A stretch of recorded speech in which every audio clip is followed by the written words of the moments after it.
Nobody saw this coming. The new Daredevil Born Again series just dropped on Disney Plus and threw a bomb right in the first few minutes. What was supposed to be an epic return of Daredevil turned into a straight-up trauma for us. Hey man, welcome back to Nerd Insights. I'm Arthur, and look, if you thought Disney Plus was gonna take it easy on Daredevil after Marvel bought them, you were totally wrong. Right at the beginning of the show, we got a death nobody wanted to see, and it wasn't just any character. No, I'm talking about Foggy Nelson, Matt Murdock's best friend and partner. That's right, they killed off Foggy right away, and this changes everything for Daredevil. But besides that initial shock, we gotta talk about another thing that's worrying. Those reviews. Can Born Again beat the Netflix version? Or is this new chapter of the hero just another mess like they did with other characters? But before we dive deeper, hit that like button on this video. And of course, subscribe to the channel with the bell on so you can get all the latest superhero news every day.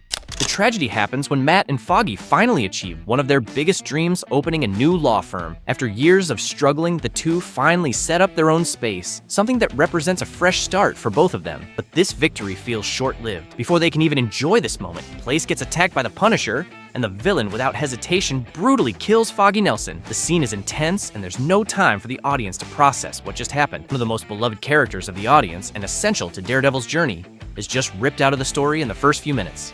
The impact of this on Matt Murdock is devastating. He's always dealt with loss and tragedy, but this one hits different. This time, it's not just a blow to his life as a hero, but to his personal life. Fueled by rage, he goes after the Punisher with a fury we've never seen before. The fight between them is brutal and raw, with Matt nearly killing the villain. And for a brief moment, it seems like he's actually gonna cross that line. But something inside him stops him from going all the way. At the last second, he pulls back, but this doesn't mean a win. Quite the opposite. This fight breaks Daredevil inside. Without his best friend and carrying the weight of guilt, Matt just decides to give up being a hero. According to Brad Winderbaum, the head of Marvel's TV division, Matt's decision is a central point for the whole season. He explains that the pursuit of justice always comes with consequences, and this loss represents the moment Matt is forced to face this harsh reality. According to him, the character enters an emotional freeze, carrying this pain inside until, inevitably, it bursts in the second episode. The director also compared this event to Gambit's death in X-Men '97, highlighting how rare but impactful losses like this can be, completely reshaping a hero's journey.